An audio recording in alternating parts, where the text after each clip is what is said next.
Welcome to AV tutorial. So ఈరోజు వచ్చేప్పటికి ఆంధ్రప్రదేశ్, తెలంగాణ రాష్ట్రాల సెంట్రల్ గవర్నమెంట్కి సంబంధించిన వివిధ ఉద్యోగాల భర్తీకి సంబంధించి అదేవిధంగా లేటెస్ట్ అప్డేట్స్ ఏవైతే ఉన్నాయో అవన్నీ కూడా ఈ యొక్క వీడియోలో చూద్దాం. సో ఇక్కడ వచ్చేప్పటికి మన సెంట్రల్ గవర్నమెంట్కి సంబంధించి 10 లక్షల పోస్టులు భర్తీ ఏది అంటూ ఈ యొక్క ప్రైమ్ మినిస్టర్ గారికి సంబంధించి ఒక అప్డేట్ అయితే రావడం జరిగింది. సో ఇక్కడ వచ్చేప్పటికి మనకి ఈ యొక్క పోస్టులకు సంబంధించి అనుమతులు కానివ్వండి, నోటిఫికేషన్ డేట్కి సంబంధించి ఇప్పటివరకు వదిలిన పోస్టులకు సంబంధించి ప్రజెంట్ ఉన్న పరిస్థితులు ఏ విధంగా ఉన్నాయంటూ ఇక్కడ రావడం జరిగింది. సో సెంట్రల్ స్టేట్కి సంబంధించి ఇక్కడైతే సెంట్రల్ స్టేట్కి సంబంధించి రీసెంట్గా 80,000 జాబ్స్కి సంబంధించి రాష్ట్ర సీఎం గారు అయితే చెప్పడం జరిగింది. తెలంగాణ రాష్ట్రానికి సంబంధించి సెంట్రల్ గవర్నమెంట్కి సంబంధించి కూడా 10 lakhs వరకు వేకెన్సీ ఫిల్ చేద్దామంటూ ఇక్కడ గత కొన్ని రోజుల క్రితం అయితే అప్డేట్స్ అయితే రావడం జరిగింది. దానికి సంబంధించి ఎప్పుడు అప్డేట్ చేస్తున్నారు, ఈ యొక్క నోటిఫికేషన్ రిలీజ్కి సంబంధించి డేట్స్ మాకు ఇవ్వండి అంటూ ఇక్కడ రావడం జరిగింది. ఇక నెక్స్ట్ అదేవిధంగా తెలంగాణ రాష్ట్రానికి సంబంధించి రీసెంట్గా ఈ యొక్క జాబ్ నోటిఫికేషన్స్ అయితే అయితే రిలీజ్ అవ్వడం జరిగింది. వీటికి సంబంధించి కొత్త ఉద్యోగాలకు సంబంధించి ఈ యొక్క పే స్కేల్ అయితే ఇంక్రిమెంట్ అయితే జరిగిందంటే ఇక్కడ రావడం జరిగింది. సో మనకి ఈ యొక్క కొత్త రిక్రూట్మెంట్కి సంబంధించి ఈ యొక్క వేతన సవరణ అనేది రావడం జరిగిందనమాట. ఇక్కడ చూసుకున్నట్లయితే మనకి నోటిఫికేషన్కి సంబంధించి డిప్యూటీ కలెక్టర్ డిఎస్పీ గ్రేడ్ 2 సంబంధించి చూసుకున్నట్లయితే ఈ యొక్క శాలరీ అనేది న్యూ పే స్కేల్కి అదేవిధంగా ఓల్డ్ పే స్కేల్కి సంబంధించి డిఫరెన్స్ అయితే 18,000 వరకు కూడా ఉందన్నమాట. ఇక రీజనల్ ట్రాన్స్పోర్ట్ ఆఫీసర్ కానీ మున్సిపల్ కమిషన్ గ్రేడ్ 2 సంబంధించి ఎంపీడీఓ, ఈ యొక్క పోలీస్ శాఖకు సంబంధించి సబ్ ఇన్స్పెక్టర్ అంటే ఎస్ఐ అనమాట. దీనికి సంబంధించి 42,000 బేసిక్ పే అంటూ ఇక్కడ రావడం జరిగిందనమాట. అసిస్టెంట్ సబ్ ఇన్స్పెక్టర్కి వచ్చేటి 33,000. ఇక ఫైర్ డిప్యూటీ జైలర్కి సంబంధించి కానిస్టేబుల్కి అయితే 24,000, డ్రైవర్ ఆపరేటర్ సర్వీస్ 31,000 వరకు కూడా ఇక్కడ రావడం జరిగిందనమాట. ఇక నెక్స్ట్ అదేవిధంగా ఆంధ్రప్రదేశ్ రాష్ట్రానికి సంబంధించి యొక్క గ్రామాల సచివాలయానికి సంబంధించి 20,000 మంది సచివాలయ ఉద్యోగులకు ప్రొవిజన్ డిక్లేర్ చేయాలంటూ ఇక్కడ దీనికి సంబంధించి మనకి ఒక 361/2020 ఈ యొక్క డిమాండ్కి సంబంధించి ఈ యొక్క సచివాలయాల ప్రధానంగా ఎవరైతే ఉన్నారో కార్యదర్శి వాళ్ళైతే డిమాండ్ అయితే చేయడం జరిగిందనమాట. దీనికి సంబంధించి నోటిఫికేషన్ ద్వారా రెగ్యులర్ అయిన ఉద్యోగులకు హెచ్ఆర్ఎంఎస్ లాగిన్ డాష్ బోర్డులో ఈఎల్ఎస్, మెటర్నిటీ లీవ్స్ రెస్పెక్టెడ్ అయ్యేలా చూడాలని, కారుణ్య నియామకాలకు సంబంధించిన ఫైల్ కూడా త్వరగా ఆమోదం పొందేలా చూడాలంటూ కూడా దీనికి సంబంధించి వీరి డిమాండ్స్ అయితే చేశారంటే ఇక్కడ రావడం జరిగింది.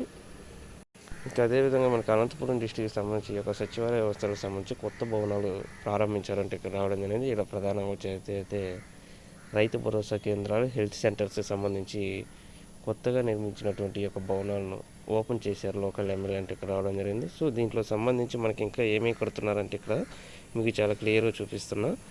రాబోయే కాలంలో ఒక digital library, bulk milk cooling centre, primary health సెంటర్లను ఏర్పాటు చేసి ప్రజలకు మెరుగైన సేవలు అందిస్తున్నారంటూ కూడా ఇక్కడ రావడం జరిగింది. అంటే ఈ యొక్క గ్రామాభివృద్ధి సచివాలయంలో కొత్తగా తీసుకొస్తున్నటువంటి యొక్క డిజిటల్ లైబ్రరీకి సంబంధించి మనకి అప్డేట్స్ అయితే రావడం జరిగింది. ప్రతి నియోజకవర్గానికి సంబంధించి కూడా మనకి ప్రతి గ్రామ వార్డు సచివాలయ పరిధిలో ఉన్నటువంటి వీటిల్లో ఏర్పాటు చేయడం జరుగుతున్నమాట.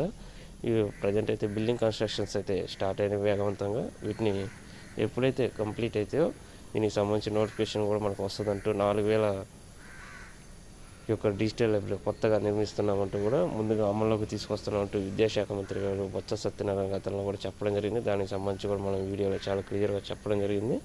సో దానికి సంబంధించి మనకి ఒక అప్డేట్ అయితే రావడం జరిగింది.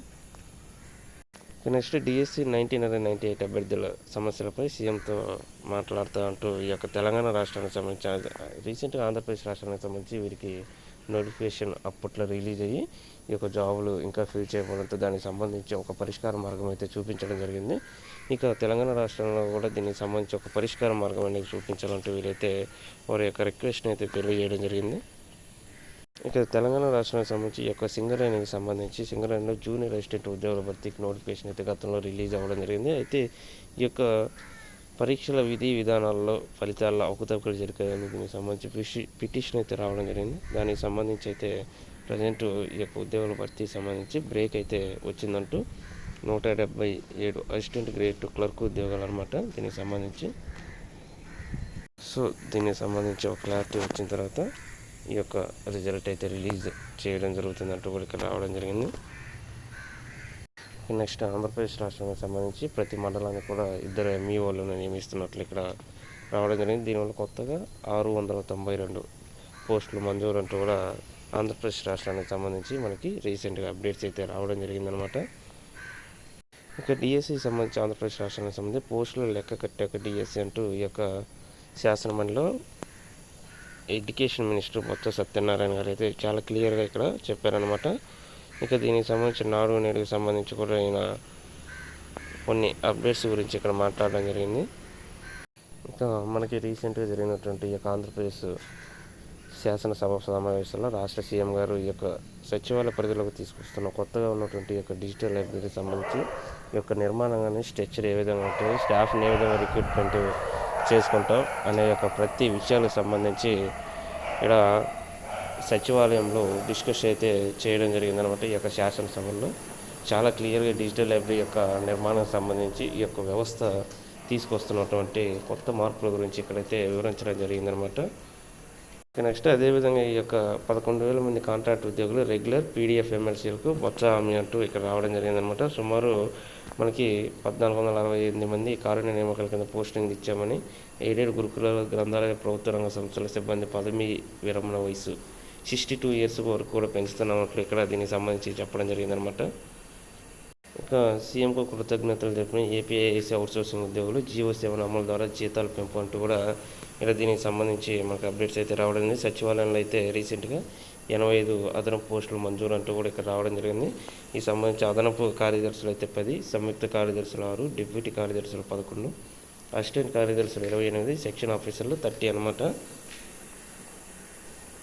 ఇక నెక్స్ట్ వచ్చేప్పటికి ఉద్యోగ ఖాళీలపై నిర్లక్ష్యం ఏపీపీఎస్సీకి సమాచారం శాఖలు అన్ని శాఖలకు జీఐడి మెమో లేఖ అంటూ దీనికి సంబంధించి ఏపీపీఎస్సీకి సంబంధించి ఈ యొక్క ఆర్థిక శాఖలను పెండింగ్ ఉన్నాయి. ఇంకా దీనికి సంబంధించి నోటిఫికేషన్కి సంబంధించి మాకు ఎటువంటి ఆర్డర్స్ అయితే రాలేదు అంటూ ఇక్కడ రావడం జరిగిందనమాట.